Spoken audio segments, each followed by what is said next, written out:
Memasuki musim kemarau ini masyarakat harus waspada dan tidak melakukan aktivitas membakar sampah maupun membakar lahan untuk membuka perkebunan, karena dikhawatirkan akan terjadi kebakaran yang bisa membahayakan.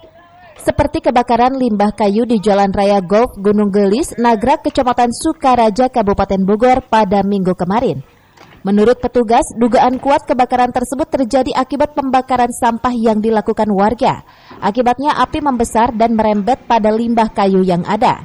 2 unit damkar sektor Ciawi, 1 unit alat berat dikerahkan untuk memadamkan api. Dari hasil informasi yang didapatkan melalui sambungan telepon, petugas damkar masih melakukan pendinginan api hingga Minggu malam. Adapun beberapa petugas lain yang terjun ke TKP diantaranya relawan damkar, Babinsa, dan Babinmas setempat.